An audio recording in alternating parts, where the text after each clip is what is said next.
Recorded live from the mats of Radical MMA in New York City. The Martial Culture Podcast. Your source for in-depth combat sports and martial arts insights with Coach Renee Dreyfus and Matt Peters. Ring the bell and let's get it on. Pass me my inhaler. I need an inhaler. Welcome back. Another episode of Martial Culture Podcast. Coach Renee, Matt Peters, joined by a very special guest who is probably jet-lagged, but we appreciate him coming in. Do you mind introducing yourself, Stuart? Yeah, I'm from the UK. I'm from Manchester. My name's Stuart Tomlinson, and I run a site called Warrior Collective, which essentially sees me traveling around the world to gyms, coaches, fighters, athletes from different martial arts disciplines, and putting together a resource of how they coach, the methods for everyone to watch to gain insights. I've been doing it for nearly 6 years now, so it's quite a considerable library of talent now. I think. Now, it's funny because you emailed me and we started getting to know each other, and I have to say that from the moment you emailed me, I'm like, this guy is awesome, and this is exactly how martial arts should be. We're questing, we're going all these different places to see how we can get better, evolve, and move forward. And we kind of start out the same way. I started in 1975. I'm a little bit older than you, but the same thing. We started in the different martial arts, went from one to another. We were just discussing this, how our experiences in certain martial arts were slightly disappointing or didn't give us the tools that we were looking for, and how we move on and forward and forward. And as technology increases, you can see that people have much more of a resource to high-level technique. But that being said, I love how you're a curator of truly fantastic content. And, I was just kind of going through your site, and I was like, wow, this is gold. And to put that out there, that's a lot of hard work. And I'm really looking forward to our filming later on today and tomorrow. And we're adding Radical and Renee to the mix. Yeah, I know. Beautiful. He wants to see some Radical stuff, some rack guard. It's an amazing idea and a great way to chronicle martial arts. I mean, people can learn so many things from watching videos and just focusing on Gracie Jiu-Jitsu. That's kind of how they took over the world with the VHS tapes back in the day. So, I mean, I remember we used to trade VHS tapes from Brazil. They'd be like, "Oh, this just came up," and that was then. Then it was the download. We talked about this before, but when the and then you'd start the download, and then you'd wait, and then you'd have to go to sleep. You have to go to sleep, and then by 8 a.m, like a 30-second file would finish downloading. Like, oh, armbar from Brazil. Yeah, no, I think technology's definitely made what I do doable. I think it was a combination of something that I've wanted to do all my life. Well, to be fair, I kind of started when I was a teenager, visiting different gyms in different countries, training, but it was very hit and miss without any internet, Could you go? I know we spoke before we started, but could you go into your background, how you started in England and then how you moved over to Holland, if you don't mind? No, so I originally started as a youngster in traditional karate at 8, and it was essentially white gi, moving in straight lines, block, punch, punch, punch, very repetitive, not really any resistance-based training. So I did it for a while. It didn't really grip me, and then I kind of left that, and then I found a martial arts coach who was much more impressive in terms of what he was doing, the people he was producing. It was mainly striking, but he was very open to every aspect of martial arts. So even from the beginning, we were cross-training in different styles, judo, boxing, Muay Thai, kickboxing. So what a intellect to do that in the, I guess I'm assuming this is the 80s, right before the pre-UFC. Yeah, pre-UFC. What a great mind. I was lucky. I started in karate too. My master, Sensei Miyazaki, was also a very open thing. And definitely the training that we did was a little bit more oriented towards what we would consider traditional karate. But it's funny, in the karate world, we were called kickboxers because, he was very open-minded. He told me when I was a kid, he's like, oh, you should go learn boxing. And then when I did eventually start doing grappling, he's like, oh, this is great. Just, cross-train. This is wonderful. I think the real real masters are the ones that are not afraid of you experimenting and developing your own palette of colors. And, like okay, this is orange striking, this is blue, this is grappling, this is whatever. And you paint in all these different colors and hues and you develop your own game. Any teacher that says don't cross train, of course, as a beginner, day one, you shouldn't do that. But, says don't cross train. There's nothing you can learn. You can only learn stuff from me. That's problematic. Open mind and that kind of orientation is great. But that's not the way it was in the 80s, definitely. No, definitely not. And I think there was a lot of schools that would encourage, not to go and train anything else, not to go anywhere else. And thankfully for me, after my initial experience in the karate in the school hall, I managed to find someone who was very, very good, very open, and that kind of instilled in me then a wanting to develop and continue evolving and not being happy with this, and this, but actually taking it to whatever level you can by cross-training with different people. And I think that it's allowed me to become where I am on the journey today, because it was that confidence of cross-training that allowed me then to, when I was a teenager, start going overseas and going to different countries. Obviously, Holland was the first one. And I started with Holland, because it's only an hour's flight from the UK, but also I'd been going there since I was a young child, and I'm quite influenced by the Dutch kickboxing scene. I know quite a lot of the Dutch gyms well. For our listeners, the people don't realize that actually the Holland is a hotbed of it was tremendously skilled Muay Thai, or what's it called, Dutch kickboxing. Right?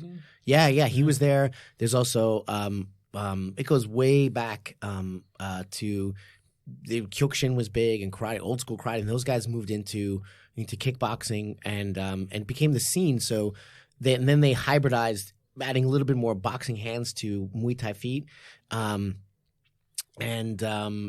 just became just so many amazing gyms and fighters out there from Holland. And I mean, right now, you have Remy Boyanski, you have so many guys from Holland, Rico Verhoeven.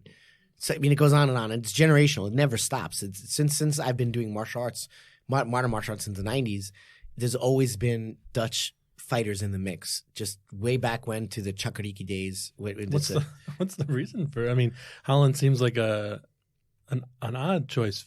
Is it geographically located close to? That's a good question. I would be interested to hear your answer to that. I heard one answer, but I would like to hear what your answer is. Well, funnily enough, a few years ago, I actually made a documentary on Dutch kickboxing. So we should watch that. All right. Yeah. Well, what's it called? It's called We Bring the Fight, and it's about an hour and a half long. And I spent a few weeks traveling across all the gyms in Holland, speaking to the older generation, such as Cor Hemmers, André Manhart.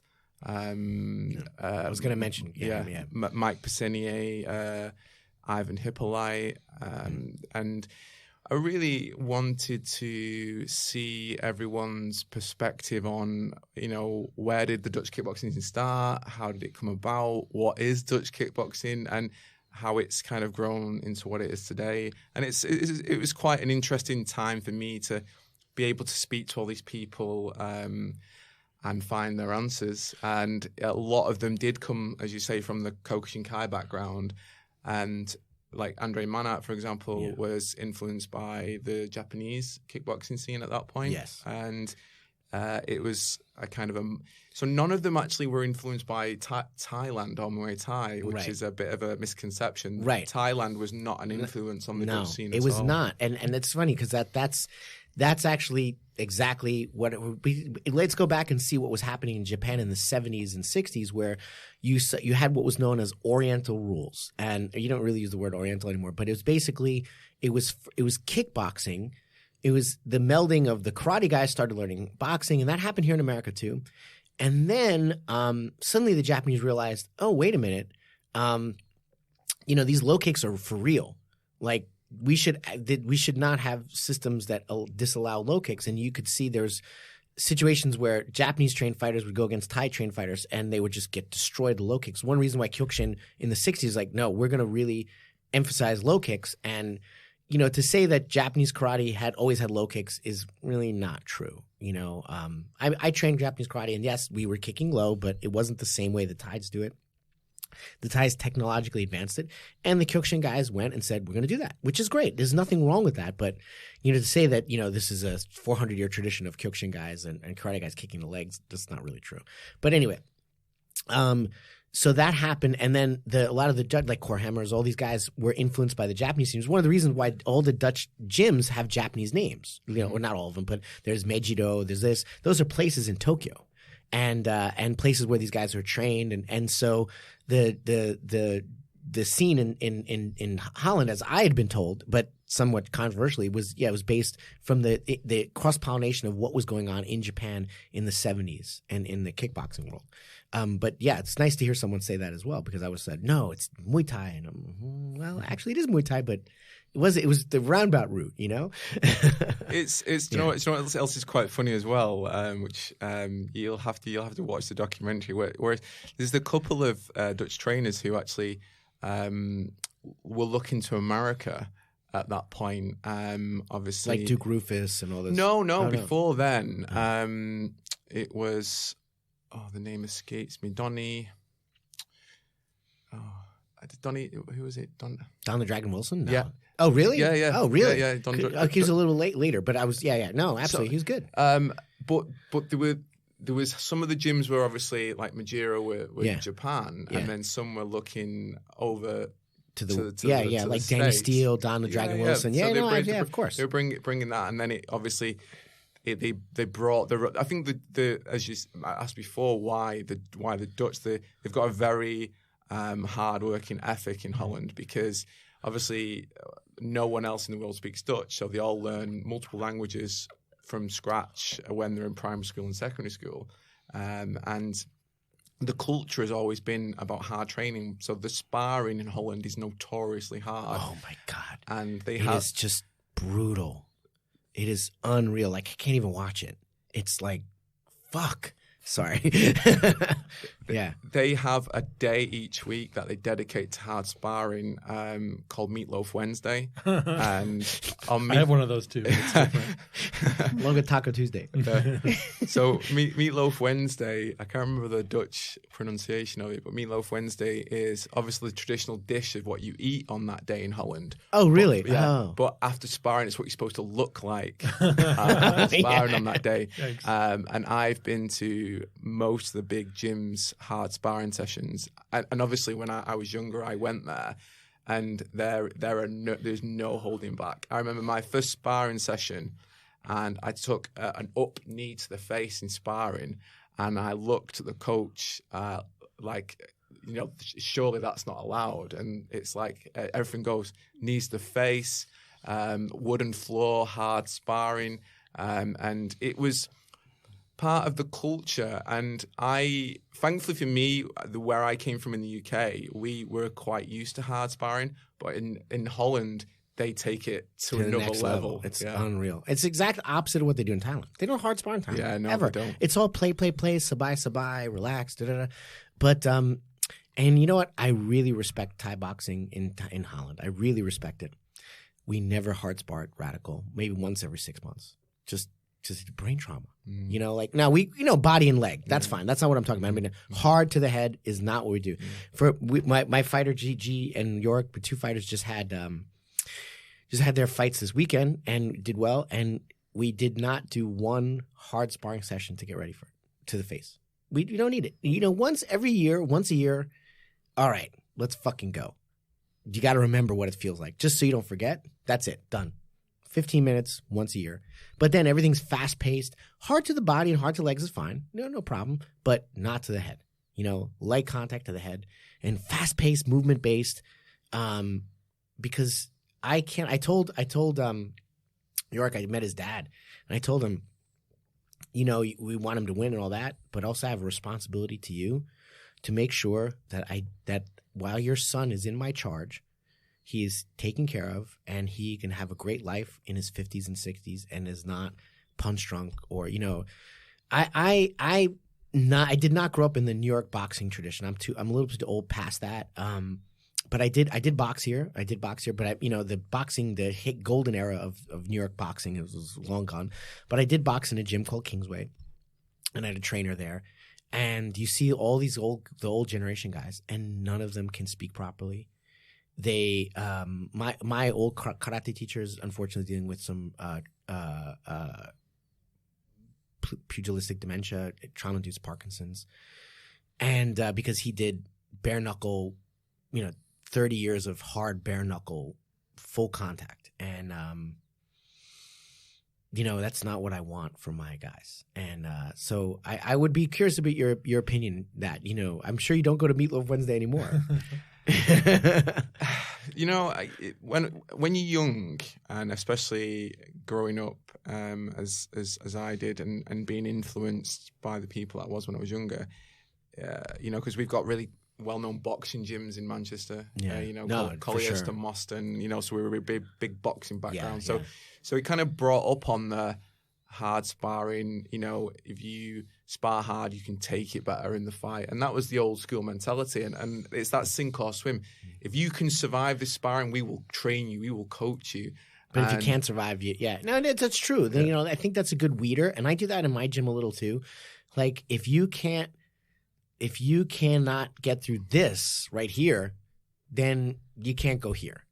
But at the same time, I do that more grappling based, because there's that tap, and there's you can simulate the same gut check without damaging the person neurologically. That's my take on that. But anyway, go ahead. I'm sorry. No, I love my Dutch friends, and I love Holland. I go there regularly. I was there just a few weeks ago in Amsterdam. But the hard sparring, I think, is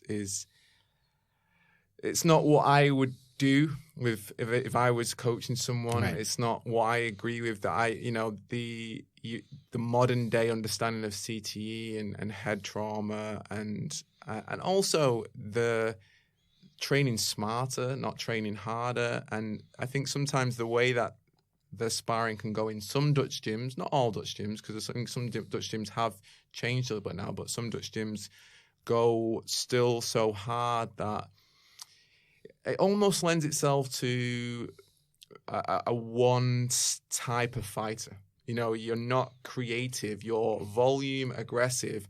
But if someone can deal with that volume and aggression, you have no creativity beyond that. Absolutely right. And it's funny because I completely agree with you.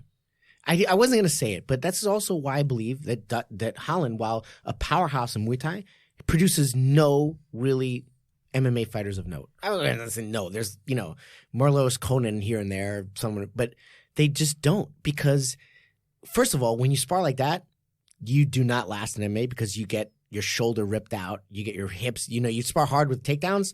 Yeah, good luck with that. Your longevity is done. But also, it's more about the play and the flow, and you're sparring hard for sure. Like if you look at Team Alpha Male, if you look at their practice, they're going hard. They're wrestling hard, but at the same time, they back off at certain points to keep it safe and like almost playful. That being said, that's hard training. It is definitely hard training, but it's hard and at the same time safe, where there's a line that's not crossed. And so like I'm not gonna suplex you. Like today, we're in my academy having the white belts practice suplexes, right? Which is actually pronounced suplex, but anyway, people don't know what I'm talking about when I say suplex, so I'm gonna say suplex.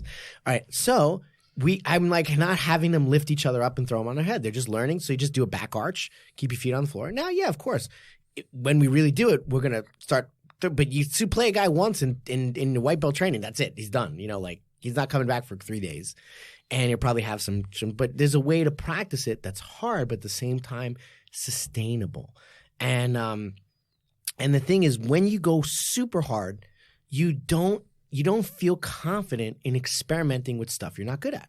Now, if you don't experiment with stuff you're not good at, you don't get better. You don't get better at those moves. Your repertoire becomes very limited. Now, in striking, how many punches are there? Really 5 punches. And then 10 if you count high and low. So the jab, cross, hook, uppercut, blah, blah, blah, right?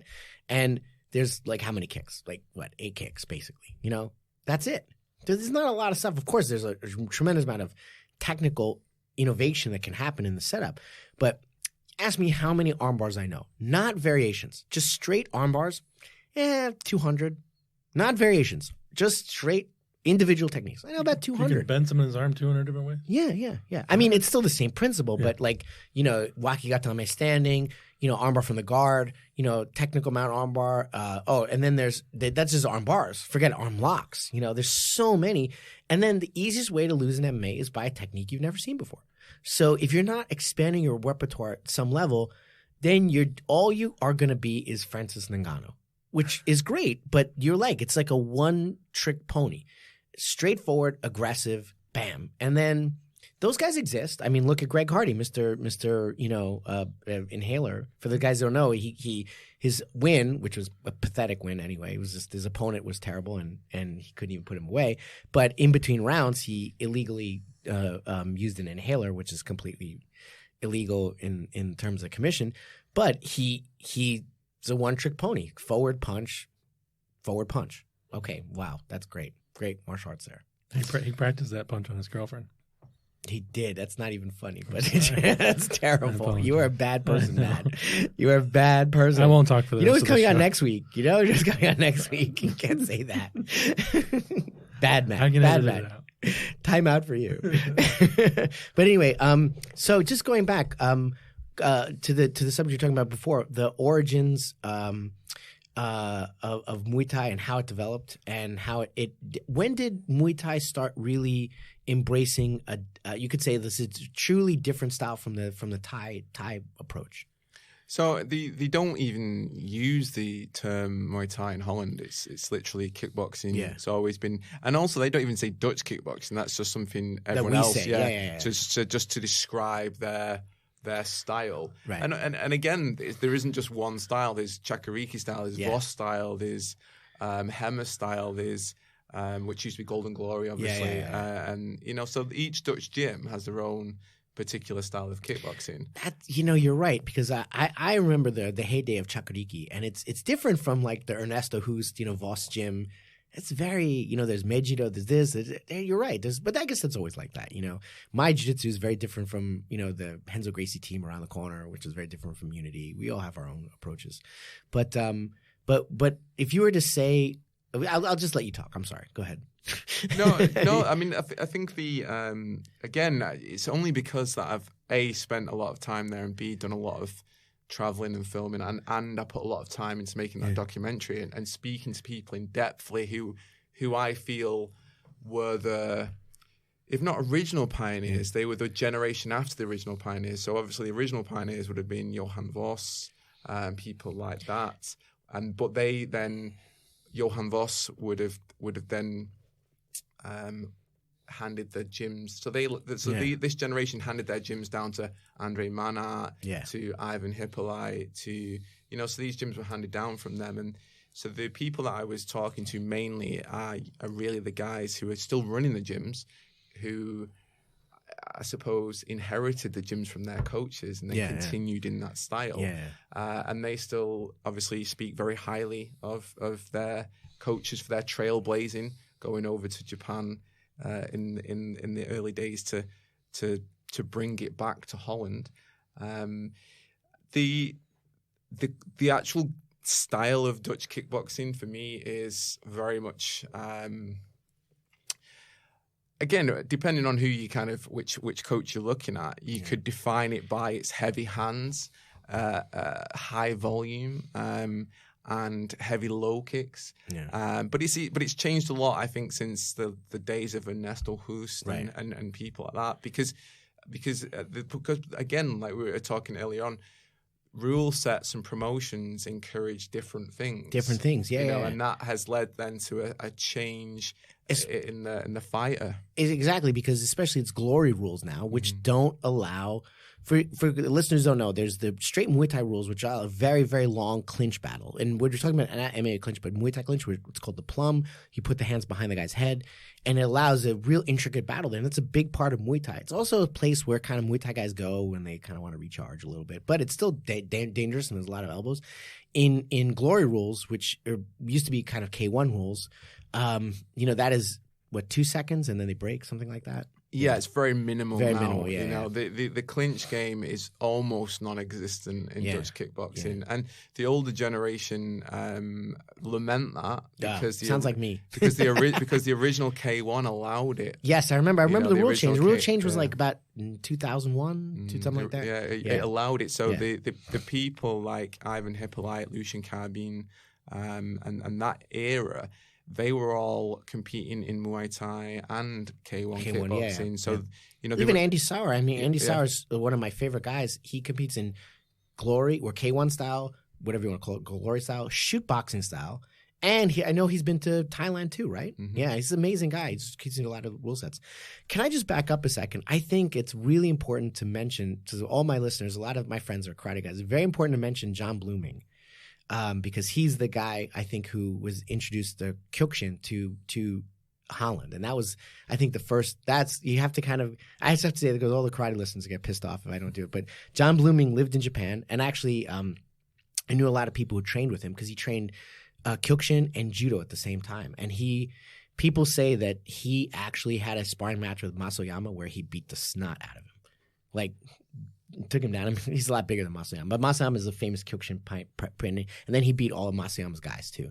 And John Blooming, they would call him the monster, And he went back to Holland, and he was the one who started that original Kyokushin background. And Sammy Schilt is from his lineage, if I'm not correct. Mm-hmm. Yeah, and Sammy Schilt's UFC champion, Pancrase champion, and also very well known in the kickboxing K1 scene. And so very tremendous pioneer. Passed away about 10 years ago, something like that. Yeah, but a real old school tough guy. Yeah, you can still see the influences of Kyokushinkai in all the gyms. The way they start the classes on the knees, bows. Really? Yeah, it's all really. Still there, yeah. So no kidding. If you went into if you went into Voss gym, for example, at the start, everyone lines up side by side on the knees. And then bows, and that's because there's still a lot of those Kyokushin values, because the coaches of that generation that were influenced by those people, so they've carried that through. And I think it's important as well, because sometimes if you lose too much of the traditional aspects of it, you're not a martial art anymore. You just boxing, just gym, fighting. Yeah. Fighting. So I say that in our academy, as you saw, like bow and friendliness. If someone's new in my academy, you always go over, greet them, be polite.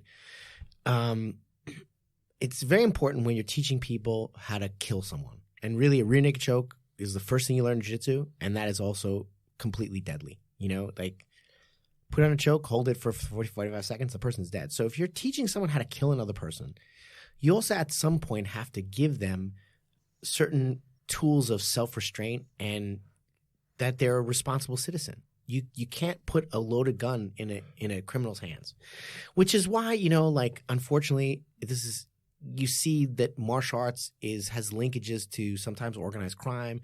I know in Holland there's a little bit of a link between the underworld and the Muay Thai scene too.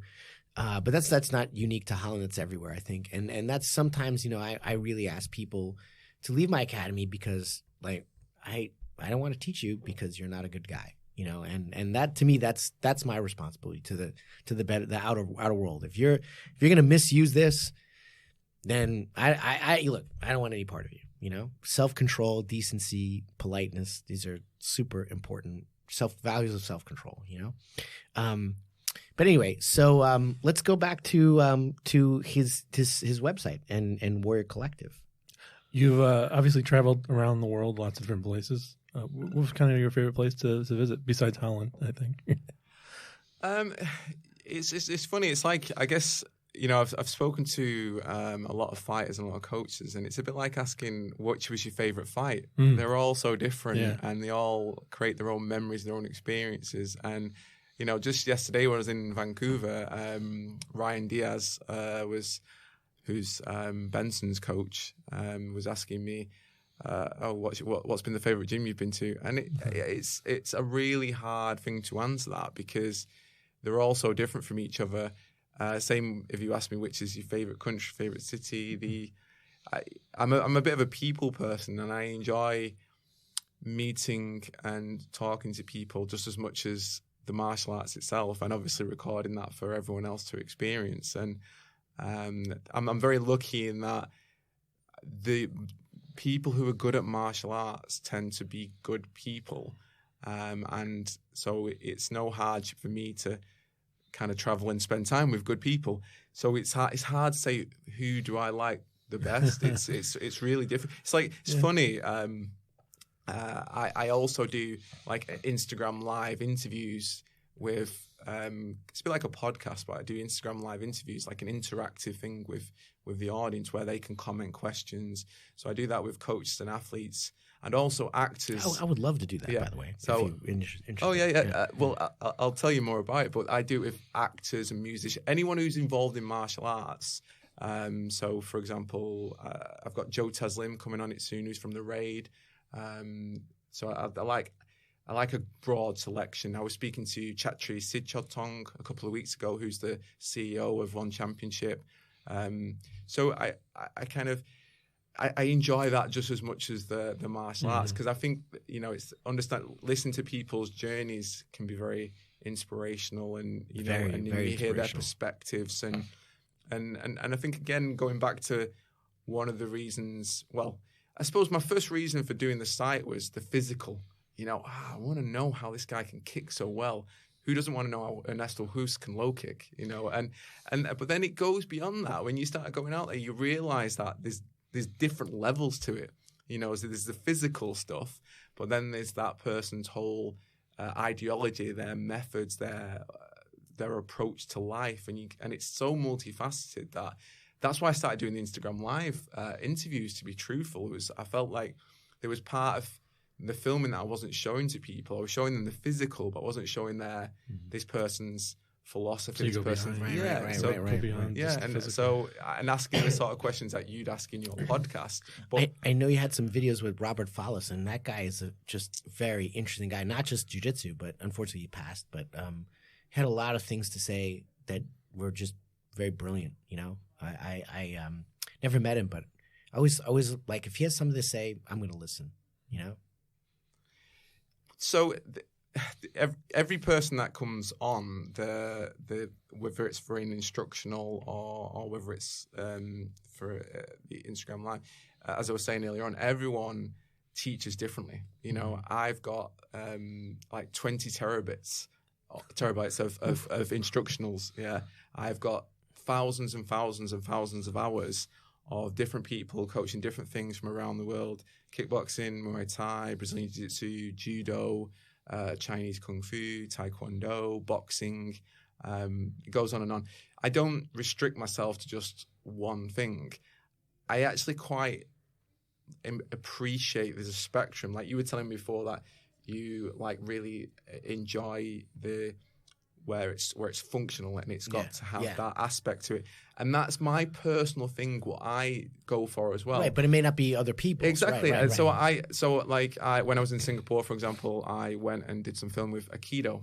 Now, Aikido's not something I've ever wanted to do, but I'm interested in kind of like, okay, well, what's behind it? What's going on? So I went and filmed it, and the thing is like a lot of the guys who are teaching it well, not like someone who's not teaching it well, teaching it really well, like teaching Aikido or teaching Aikido or Kendo, something that's not as common. And actually, you kind of find that because they're not putting as much emphasis on the combat sport side of it, that sometimes they're a lot more in tune with the character development and spirituality and the not being ego-driven. Whereas we can be guilty in the combat sports where there's competition of some tune in terms of resistance, that we encourage that enough of an ego for you to go, okay, this guy's giving you this, can you figure him out? So there's got to be some element of ego there, hasn't there? And then in the West, we can be guilty of completely bystepping spirituality side of it and just concentrating on the physicality. And like you said before, that can sometimes mean that we encourage people to be good at physical violence without actually necessarily being a responsible adult, you know. And you can see that sometimes in fighters who go off the rails, domestic violence, drugs. And, you know, back in the day, a martial arts instructor would never have taught that person because of their deep connection with their spiritual belief about, you know, a lot of it was connected to religion. And I'm not an overly religious person, but I do kind of, now I'm getting older and you have children and like you said before, you want to look after people. You start to kind of say, well, actually, there's different levels depending on what you want out of it and where you are on your journey and how old you are and what you want from it. So I think with the Warrior Collective, I like to try and keep a very open mind. If it's done well, I will go and film it and I'll try and showcase what it's about to the right audience. And I'm so at my site, what I never do is you sometimes see like things like McDojo and it shows like someone doing a chi ball and it's obviously rubbish. It's obviously, you know, hokum. But I don't kind of go put something on and go, oh, look at how badly this is done. Right, do you know what I mean? So right. everything that I do is about positivity and embracing someone's strengths and what they're doing in their community and what they can bring to the table. It's funny. It's funny. Like I did train Aikido or Aikijitsu, and while in terms of functionality, well, it depends how you define. Let me go back. When you say functionality, it's like one of the things that Aikido guys do great, better than any other martial art, I think, is teach break falls. They can teach how to fall better than any art. So you know what? I would probably say that your likelihood of when you're 50 or 60 to fall and hurt yourself, or even younger, fall and hurt yourself, is very high. And so that's a type of functionality. I took this one spill. This is actually, I remember skating on ice and going probably like 5 feet off the floor. And if I hadn't had a break fall, I'd have probably broken hip and a broken elbow. And I just took my break fall and I was fine. And people thought I was dead, you know, but I'm like, I took my break fall and boom, and I was fine. So yeah, could my Aikijitsu training have contributed to that? Absolutely. I've never seen anybody teach a break fall as well and as efficiently as Aikido guys do. That being said, some of the other things are more based towards the art of the side of the spectrum than the martial. And I think it has to do with like resistance training. But it depends what you're looking for. The problem that I have is when people are on that side of the spectrum and say, "Oh, but this will, you know, kill you in 3 steps." Okay, let's not do that. But that doesn't mean that every art has something to learn from.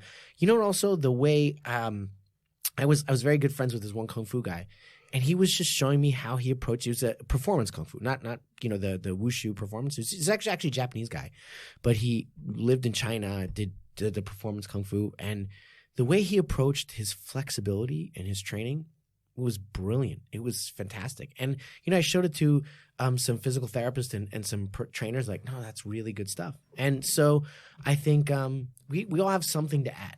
But if we're talking purely in the functional element, and we have to define our terms because what's functional in a knife fight and what's functional in a 2-on-1 fight and what's functional in a ring, sometimes there's some divergence, you know? So, but if you're talking about that functionality, what's over there in that super, super, super sport-oriented rule set or no sparring whatsoever is not going to be the best option. You know, as long as we're honest, you like Tai Chi guys. I love Tai Chi guys. Nobody goes to a Tai Chi school and say, I'm going to teach you how to kill everybody, Jason Bourne. No, that's not what Tai Chi guys do. They're like, we're going to like control your blood pressure and be one with the world. Great. You know, and I think most Aikido schools right today are like that. You know, they're about movement and inner, you know, moving Zen kind of thing. And that's fine. I'd love to see a Tai Chi Jason Bourne though. That'd be a good movie. A little slow, you know, very slow. Matrix. Everything we're gonna move very slowly. You know, but we, you know, one of the things we discussed was like the commonality. Now, that's one thing I would like to touch. I know you have your book coming out where you're gonna deal in depth, and I want people. The minute you put that book out, we will promote the hell out of it. But what do you see with all this massive experience of going to so many countries and so many gyms? What is one commonality that you see across the board of excellence. And this is something that I really interested. When I was in Japan, I would visit lots of dojos, and then I would cross-reference what people doing from video. And I said, one thing I noticed, whether it was a Kyokushin champion, world champ, I was very happy to share the mats with some high-level Kyokushin guys. And I was looking at what Midori Kenji and all these guys are doing. And then I would go to a kickboxing gym and see what they're doing. And then I'd go to top-level judo, and I was very fortunate to meet some amazing judo players, including Nomura Tadahiro, who's like, three-time world champion, and a three-time Olympic champion, four-time Olympic champion, and two-time world champion. It's amazing. And then you MMA guys, and you say, okay, what are all these guys doing the same? And one of the things I noticed was rubber band training. Every single high-level guy trains with rubber bands, and a couple other things. Every single high-level guy does breath work. Like breathing and Hicks and Gracie, every single one. There's just certain things. Oh, this is something that if you want to be the best, we should be doing this. But anyway, I would like to turn it over to you. And what do you see as commonality? It could be something very, what's what I'm looking for? More less defined. It could be more specific in terms of a training method. But what do you see in your travels that cuts across the martial arts? Kind of going back to what Bruce Lee said, like, let's get rid of the barriers between arts. What do you see as a universal?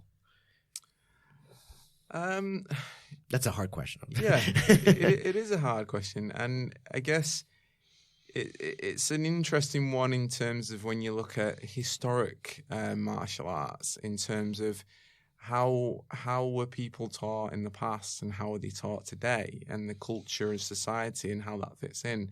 And I guess the one thing that I see where people are consistently successful is they have what would have been classed as a syllabus or a curriculum. They've got systems. They have systems in place that they take everyone through, and the systems are built from the ground up, and everyone has to have these systems, and these systems form the fundamentals that allow that athlete to develop their own style, but they all have to put the hours in.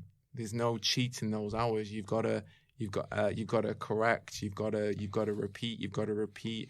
And I think that one of the things like mixed martial arts has kind of forced really is when people try to do too much, and then you get, it's like a jack of all trades, master of none. I call it the JKD problem, and that's what happened. In the 80s, people in the JKD community who were pioneers and great, but they wanted the same concept that we want in MMA, and it's like, let's be functional in every element. But then they started doing 18 different martial arts. So you like slightly good at everything, but not really good at anything. And then you wind up with guys who's a little better at wrestling or a little better at striking, and he just eats you alive. So I call that the JKD mess, and they abandoned that. And, like, that's the founder of the Straight Blast Gym, Matt Thornton, was like, there's something wrong here. These are the core. And these are the core systems, and these are the core functions. And on top of that, we can build further, but we can't have this mess of training 18 different martial arts at the same time. That's a great point. Yeah, and I also think that the simplicity rules in from what I've seen at the highest level is it's not the what, it's the how and the why is more important than the what. So it's understanding. If you've developed your base, then you should be able to do whatever you want at any given time. So then the technique itself is not the main thing. It's your ability to understand the context and then obviously how to deliver it. So the base of the individual then is what needs to be developed, and that takes time. And a lot of coaches and a lot of athletes can be guilty of skipping steps and looking to go from here to here, too quick, and before they built that foundation. Yeah. And that was one of the benefits of, I suppose, some of the martial artists of over generations, is because they only trained one thing, they mastered one thing before they moved on. Now, in terms of mixed martial arts, that kind of put them at a disadvantage to some extent, but it also meant they had a base that that they could go from. So I guess because I've gone across different martial arts, it's always about systems base, having an understanding of the concepts that you have to drill. There are no secrets anymore. Were there ever secrets though? Well, because it's like you go to one gym, and this happened to me. Oh my God, this is a super secret thing here, and then you go to the other gym, and it's like the day one white belt knows it. It's like it's so contextual. My favorite martial art movie of all time is Kung Fu Panda 1. And he goes, there is no secret ingredient. It's like, yeah, it's just hard work, sweat, tears, and blood, and hard work. That's the secret ingredient, And that's how I feel about secrets. That being said, they're little tricks to make things work better. And those tricks, I think, are understanding biomechanics at a high level, generating force and leverage, using your musculature, your anatomy, applied anatomy in functional, really efficient ways. And there are definitely tips that make that happen better. Like somebody will say, hey, move your hip here in the triangle. Oh my God, this is so different. But is it really a secret? It's more helping you understand your body and how your body works better. You know what I mean? Like, to me, the secret is one, coachability. Like, are you listening to your coach? You doing it? And then also understanding your body. And this is how I see it. It's like, first, you learn to control at a basic level another human being. You learn to control them, like, throw them, use your footwork to get around them. Then you're starting to learn to control yourself and how you move your feet. Okay, to control the other guy, I have to control myself better. So my proprioception, my biomechanics, this is how I generate force better. Then you control your mental state. And through the mental state, I can maybe do a Conor McGregor where you intimidate him and you win the fight before it even happens, or you can stay calm and control your breathing and then control yourself better, and then you control him better. And those interplay of those three are so important. To me, that's the secret. Controlling your body at a high level, controlling and manipulating another person at a high level, and then also controlling your mental state and using that to control his mental state. Yeah, and I also think you kind of touched upon it there. It's also accountability of the coach. As in, is your coach still developing themselves? Do you hold your coach accountable for your development as they hold you accountable for your training? There's got to be an element of there's levels to it, isn't there?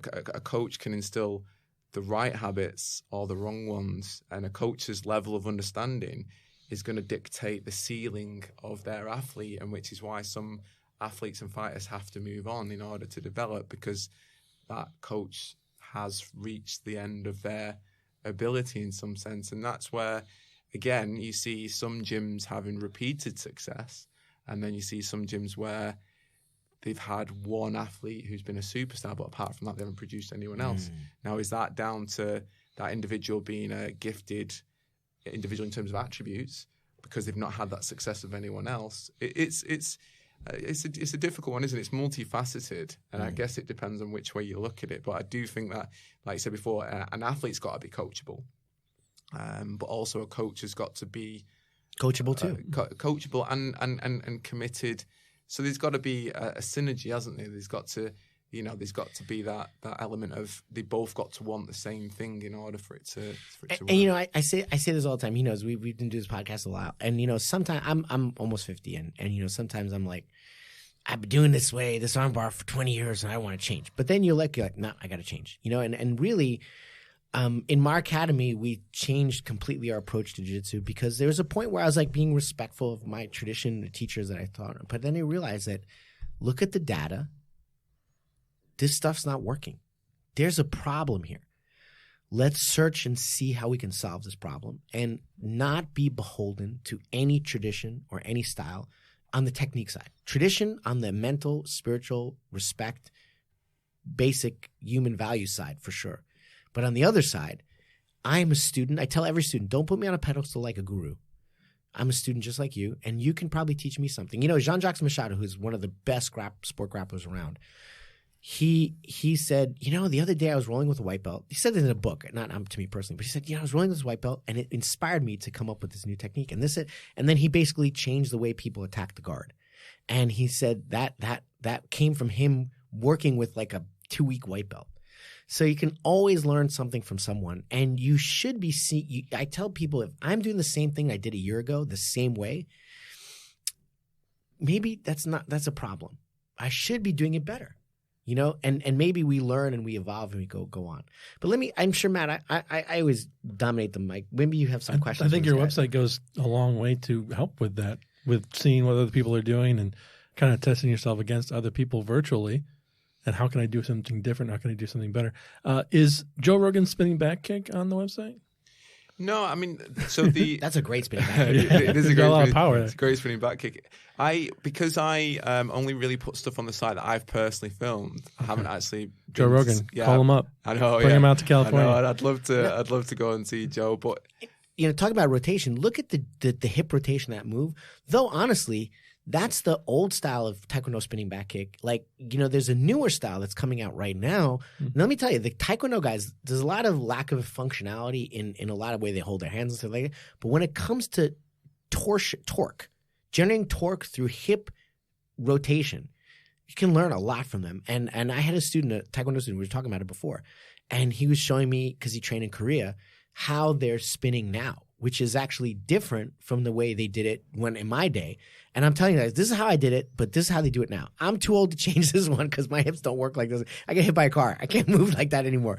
But you guys try and move like this. And I'm going to give a shout out to my friend Dominic in Canada. He's a very eclectic karate guy. I have never seen a more powerful spinning back kick. And I've been to Korea, I've trained. But this guy Dominic, and he, in terms of spinning, and he has a multifaceted karate background, but he did kickboxing and all sorts of stuff, right? And shout out to Dominic in Toronto. But again, the highest level of evolution of that little micro thing of how to spin and how to, in a short, kind of very, very efficient movement, very, very biomechanically, the amount of conservation of motion, what's the word I'm looking for? Efficiency of motion, very small movement to generate that much torque. It's just unreal. But Joe Rogan definitely has it. But even the newer guys from the Taekwondo, they go pop and they just spin like crazy. And Zabit is one who does it in MMA. When he spins, he's really close to the guy, but he still gets that spin and that spinning back kick where the knee is pointing the floor. So a lot of times the spinning back kick, the leg is parallel to the floor. But right now the knee is pointing down, sort of like you're doing a mule kick. But you spin, it comes up and it just shocks you right there. It's just beautiful. Beautiful technique. And Sabit, I think, has the best one in MMA today. And he comes from a weird background. It's like Sancho or something. He's like, listen to this like weird, martial arts monastery in Russia. It's like all he does is train. But that was fascinating. I'll shut up now though. I'm talking too much. Well, it's funny you mentioned that particular technique. Actually, I think I've got one of the best people in the world showing how to do that on the site, and that's Raymond Daniels. Yes. So he's on the site showcasing how he works at spinning technique in his Bellator kickboxing and his MMA fights. And if you watch his fights, I'm sure you've watched Raymond Daniels fight. Yeah. Amazing. He comes from that freestyle karate background, and he's transitioned from that semi-contact scene to full contact karate through to kickboxing through to MMA. And he's evolved that particular style to make it more functional. And his spinning back kick, his details on it, a next level. And again, the reason why I have people like Raymond on and why I wanted him on was he's one of the few people that I see make it work in everything that he does. In MMA, he makes it work. He makes it work in kickboxing. He makes it work. He fought on Chuck Norris's Combat League for a long time, won every fight. He's only lost, I think, 3 fights. One to Joe Valtellini. It was his first first fight with low kicks, and he lost twice to Nicky Holtzkin, but one of them was off a cut. That fight got stopped. So, for the people who don't know, Nicky Holtzkin is super, super, super talented, amazing Muay Thai fighter. It's like nothing wrong with losing to a guy of that caliber. No, and that's the thing is, but if you watch his fights, he works that back kick on everyone, amazing. And it's amazing to watch. And so that's why, like with the site, I always kind of think, okay, who do I want on the site? Who And then this is the thing, it's kind of like a bit of a selfish thing as well. It's like, who do I want to go and see? Who do I want to see what they do? So if you look at the list of people on the site, it's a list of people that I like. It's like having a bucket list of people that you want a private lesson with. Okay, who do I want to go and see? Awesome. And that's kind of I'm working my way through it. And like I was saying before, it doesn't stop. It's kind of like every time I think, okay, like who do I want to see now? And I go to Singapore for 10 days in February, and then after that I'm doing like a 2-week tour of Thailand, all the best gyms, like older generation, like Samar, Diesel Noi, as well. We had Samar in our academy. He's front kick, just like front, side teep. It's like wow, just amazing. Is this the website more like a curated where you reach out to people, or are people reaching out to you and like if the vet? It's a bit, at the beginning, obviously it was just all me because obviously no one knew, and so when for the first few years it was me paying for me to go there. It was me doing all the work. It was me going, look, this is a good thing to do. It's so nowadays I guess it's a bit of both. People travel to me and reach out to me. So Raymond Daniels visited me in Manchester. There's quite a lot of coaches that have visited me in Manchester and done the filming there. And then obviously like today, I'm in the middle of traveling at the moment. And this is me kind of going. And I know you have a relationship with ONE FC as well, right? Or with Chatri Sitchadong. Yeah. So with ONE Championship, I've known Chatri for about four years now. I kind of, again, this is me. I was like 4 years ago. I was like, okay, where do I want to go? Where would I like to go? And when I was younger and I was reading history books, I always loved history, and Singapore was the gateway between the East and the West. And everyone was like, oh, you have to go to Thailand. And I was like, there's loads of people going to Thailand. I want to do something different. So at that point, Evolve had been very successful. ONE Championship was just starting, or had just started not long back. And I just thought, do you know what? Going to Singapore seems like a cool plan. And I went there, and I did a documentary there. I visited all the gyms in Singapore, like the older ones that were there before Evolve, like Fight G, Juggernaut Fight Club, Impact MMA. So I know the Singapore scene very well.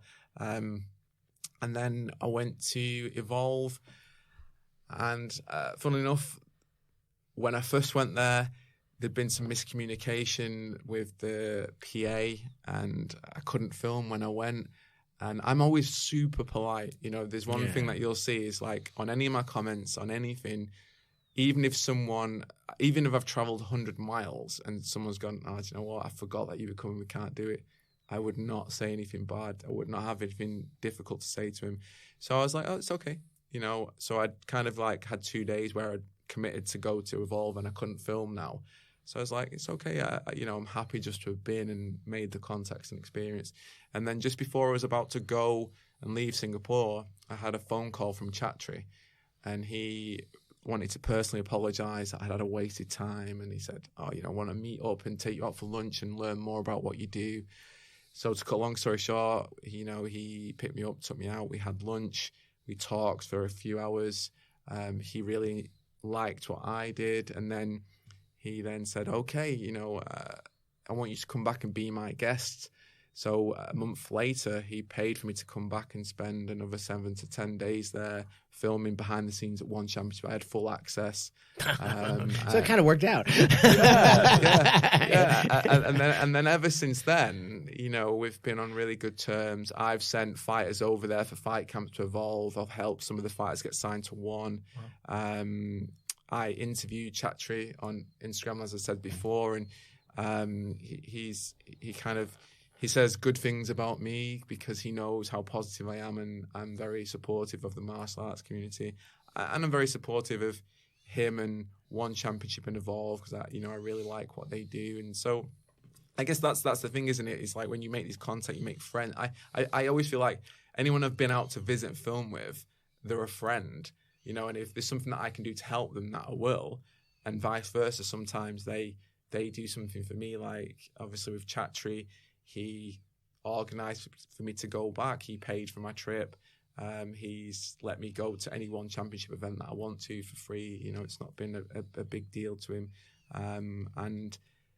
But then I don't ask for anything, if that makes sense. No, of course. He said to me, "Oh, if you ever need anything, you know, you just need to ask." And obviously, someone might have been going, "Oh, do you know what? You know, I could use a jet. Yeah, I could use a jet right now. I could use it. Yeah, and some people might do that, but No, I've never asked for anything. No, of course, You know, because you're a good person. Yeah, and I've you never, don't I've want, never asked for anything. Yeah, but, I get it. But that's why we keep in touch. And again, he's, you know, and sometimes I look at my messenger or my Instagram messages, and I look through all the people that I speak to on a regular basis, and I just, my young version of me goes, like, you know, I can't believe the life that you live. You're like, you speak to so many.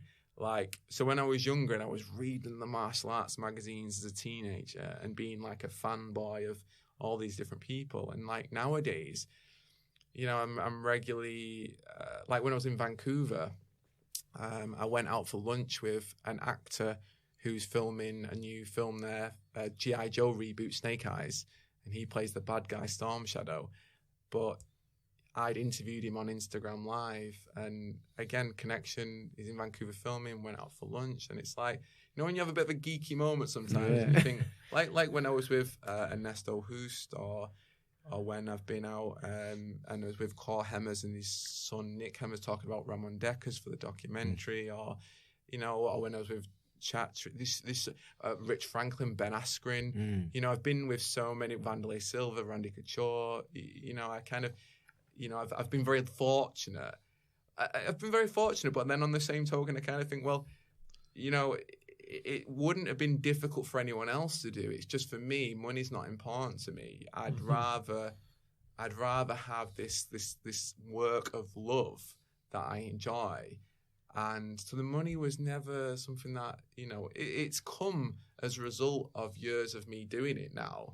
But in the beginning, I didn't get anything from doing it. It was just like me. But that's it. You know, Your passion. passion. Real passion, wanting to do it. Yeah. Yeah, no, you know, it's the same thing with martial arts. It's like I wasn't doing it as a way to make money. I was a translator, but then the thing is, like, you know, I just love doing martial arts all day. Why don't I do that? And then I guess it'll work itself out, and it has. You know, I mean, you know. Am I making the same I made before? No, but I'm making enough to live happy, and I don't work a day in my life. I go and do what I love every day, you know, and we're blessed. We're blessed, and it's also, the other thing is, and this is one of the things that martial arts is the most wonderful, is you get to meet amazing people like yourself and connect on a human level, and it's just a real pleasure meeting you, you know. And I hope we this is our first day of friendship, but I hope we continue for many, many years ahead. Oh, I'm sure we will. Like I said before, I'm a big believer in once I know someone, I just keep pestering them. Not pester at all. Right? I look forward to seeing Radical on the website. I look forward to filming it. You know, cool. from what I've seen today. And you have a book in the works? Yeah, so I have 2 books in the works, to be fair. So the one that will be finished first is more of a book version of the Warrior Collective. So I've gone and visited, I'm still in the middle of it, but I visit some of the world's leading striking coaches, and they choose a subject matter. So it can be a general subject matter or something ultra specific. And then the section of the book then is dedicated to what they believe about that aspect, what they've chosen. You know, and then we use photographs and drawings. So it's a bit, you know, like Bruce Lee's Taoji Kundo book. Yeah. So it's a mixture of cool photographs with hand-drawn diagrams and sketches of that particular coach's methods and approaches. But obviously it's not just one coach, it's many coaches, and it's not one style. It's MMA, it's Muay Thai, it's kickboxing, it's Taekwondo, and what the book's called is obviously the evolution of martial arts in combat sports. And the idea is to see how the rule sets have made the striking concepts different for each of these coaches, but also there are fundamental similarities that are shared mechanically, you know, and like I was saying before about systems, that there's some shared stuff between them. It's really interesting, and like I said, I'm about halfway through it at the moment, because obviously I have to visit the coach and then we have to work with a graphic designer and we have to pass it back and forth until we're ready. But when it's done, I truly believe that it's going to be really loved.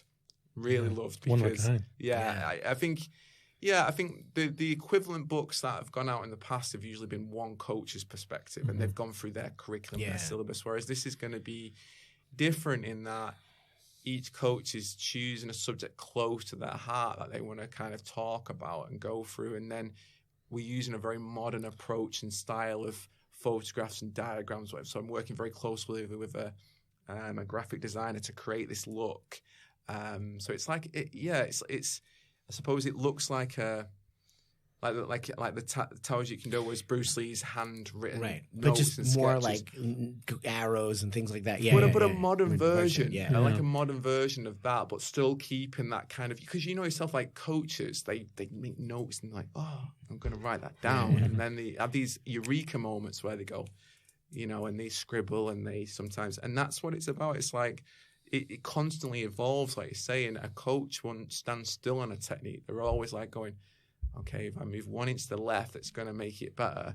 And so the idea of the look of the book is a bit like that. So I'm even what I've done so far in it, I'm like, you know, I love this. You know, it's so amazing, and I'm so thankful for the coaches who've allowed me to include them in the book. And I do think like when it's finished, people are gonna enjoy it. Hopefully. I definitely will be the first guy buying it. I cannot wait. It's been absolutely wonderful having you. Just to close out, what did you think about the did you see the Weidman Reyes fight? I was not surprised, but I was disappointed. And I don't know where Weidman's going to go from there. People were talking about retirement, but he moved up. I think he shouldn't have moved up. Yeah, but it was also like we were talking about this before. It was such a simple mistake, and I don't want to sound like a broken record, but he got hit in the stand-up. But he was, you know, he was hit, but he was playing De La Riva guard, and he dropped both his feet when Reyes turned to the side. And he didn't keep his foot up. I was talking about that in my class. You don't keep a foot on a hip. You can just get a hammer fist. And that guy has heavy hands. And the other hand was down. So both his hands are down. So if I'm in a striking match, both my hands are down, I better be moving like crazy. Now, you have to treat the guard like a striking match. You know, like he wants to hit you. So first of all, keep one hand up so you can protect your face when you're playing De La Riva. So the other hand is grabbing his foot. You better have the other hand by your face. The other thing is keep your foot up as another blocker. He had no feet up and no hands up. And then the guy was like, well, I'll just hammer fist you. And that was it. And it's just a fundamental mistake of playing grappling without strikes. And it was funny. In the warm-up video, I saw the way he was warming up. And I mean, it was some beautiful movement, but it was like you're doing what you did in high school wrestling. You know, he was doing kind of like a snap down duck under. I'm like, that thing you're warming up with will never actually happen in an MMA match.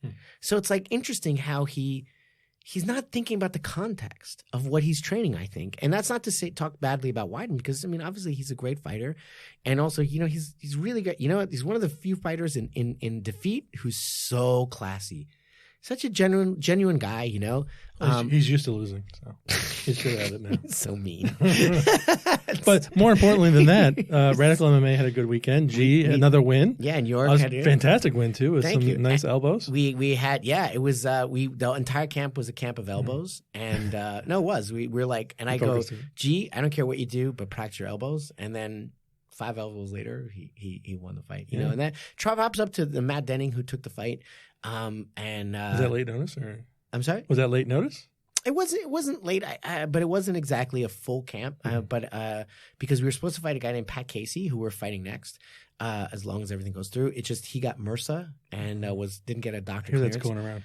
Yeah, that's what I had in my arm. You know, no, for sure. And so I hope he's much better, and he's a great fighter. But Matt had already 14 MMA fights, so it was a good match for G. And so G only had 1 pro fight. This guy has 14 pro fights. So he came, you know, he's that, and he actually did a Dan Henderson double leg overhand, and he did actually get G not hard, but you know, it was a good move. Just they had a little clinch scramble. G got to take down half guard and half guard elbows, and the guy was trying to do knee shield, and knee shield in sport jiu-jitsu is very effective. In MMA, it can be a very big problem, and we specifically had been practicing to destroy the knee shield and come over with elbows. So it actually was exactly what we practiced the entire camp. It was like our drilling sessions. They did exactly what we practiced. Take down a half guard, he does a knee shield, we elbow him. And we probably did that every day,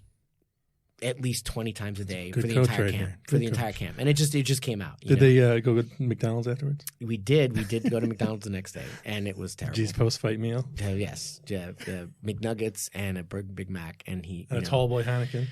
Yes. We had Heineken in there, which, I have to be careful. I told them, you guys didn't get hit, so you can drink alcohol. But there's one thing that's very important. If you get hit a lot, you should never drink alcohol after a fight, because alcohol promotes your dilation of your capillaries, which can increase the incidence of cranial bleeding. So you should never drink alcohol if you've been hit hard in the head after a fight. And that's one of the things that caused Duck Kim to die in his match against Maybu Mancini, because they had some, like the night before, a couple nights before, a little bit of like a good luck soju, Korean, like good luck, old school. And they believe that was a contributing factor to his death in the ring way back when. That being said, of course, boxing is dangerous. We already had a boxing death this year. Yeah, three this year. But alcohol and brain trauma are a bad mix. But G and York both didn't get hit once hard in the fight. They got hit. York had a 3-round fight, and he didn't eat any punch whatsoever. It was just one grazing punch, just grazed a little, no trauma whatsoever. The only thing is York is icing his foot because he kicked the guy in the head a lot. And you kick a guy in the head, it hurts, And it wasn't the shin, it was the foot a little connected, so his foot's icing. But other than that, he's great. And he's gonna be fighting again in December, and we'll see. G's got a fight in the same promotion in February against Pat Casey, if Pat Casey says yes, and looks like he probably will. And we're looking forward to, because that guy's a Bellator, is in Bellator for a few fights, and it's a great and with the fight, the Premier FC title. So we're very happy. What happened? I'm just really glad my fighters that took no damage, because that's number one, is I have to be responsible to their families afterwards. And we had a great show.